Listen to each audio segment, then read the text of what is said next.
Hope you are doing great. My name is Maida Farooqi and my partner for today's presentation is Wahaj Aamir. The topic we choose and will be covering for today's presentation that is the early 19th century pandemic known as the Great Spanish Influenza. So these are the objectives and the objectives are Introduction, World War I and Spanish influenza, why it was known as Spanish flu, what causes Spanish flu, what were the symptoms and precautions, what was the treatment and vaccine, how it impacts, what's the comparison between COVID 19 and Spanish flu, and what's the whole conclusion. Here we have a basic introduction that is, on the early 1918, approximately February changed the dynamic of the world and shook to its core by creating a chaos. It is believed to be the most severe pandemic of recent history. It caused damage in three waves of spring, fall, and winter of 1918. It slowly ended in 1919 of spring, although it continued to 1920. Here we have a first point that is the 1918 influenza pandemic was the most severe pandemic in recent history. It was caused by an H1N1 virus.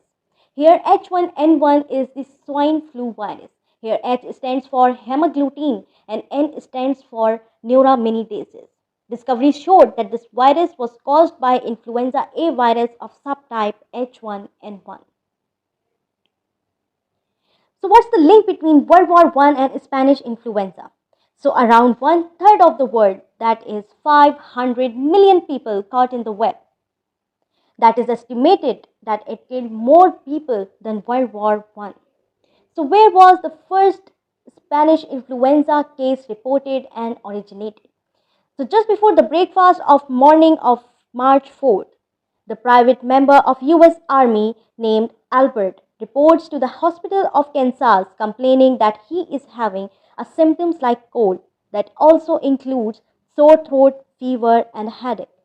Soon after, over 100 of his fellow soldiers reported similar symptoms, marking what are believed to be the first case in the historic influenza pandemic of 1918.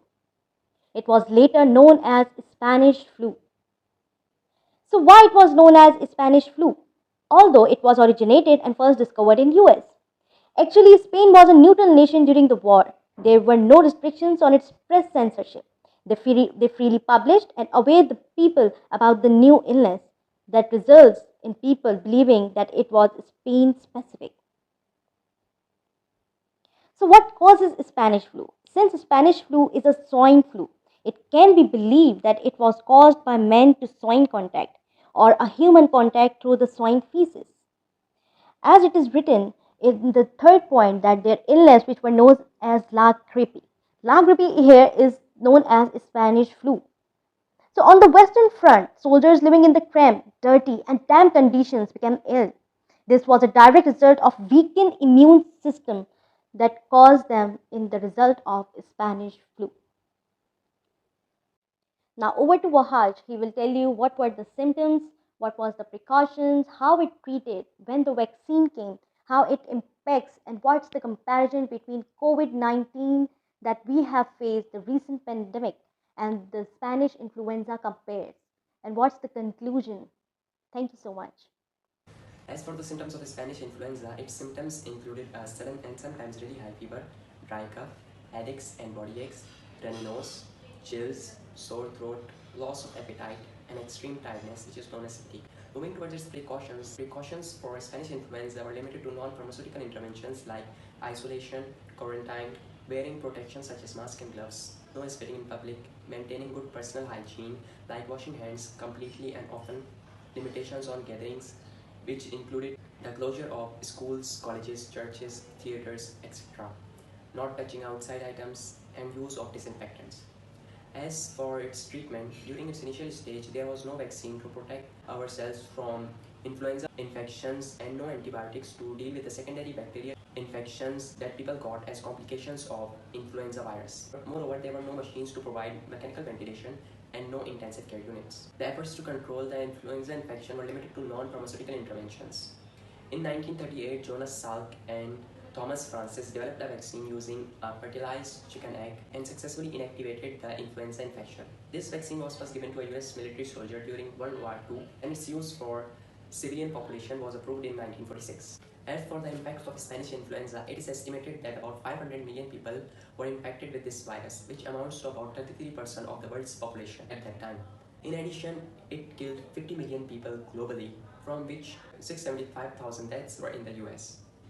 Moreover, it resulted in the closure of parks, colleges, schools, churches, public places, theaters, etc., which resulted in economic loss. If we compare Spanish influenza pandemic with COVID-19 pandemic, we will notice that during the initial stage of both pandemics, we had no vaccines to control these viruses, and these viruses start spreading at an alarming rate. In both cases, the spread of the virus were controlled by practicing non-pharmaceutical interventions. Later on, vaccines were developed and we controlled the spread of the virus to some extent and reduced the death rate. During both pandemics, large number of people were infected and many people died. Moreover, these pandemics also badly affected the economies of many countries. To conclude, we can say that Spanish influenza had its impacts all over the world, and it badly affected the economies of many countries and took many lives. However, we learned a lot of lessons from Spanish influenza pandemic, like how to deal with future pandemics and how we can control the outbreak of pandemics, like by practicing non-pharmaceutical interventions, etc. It was thanks to these lessons that we did not have to start from baby steps during COVID-19 pandemic and push through COVID-19 pandemic in only few years.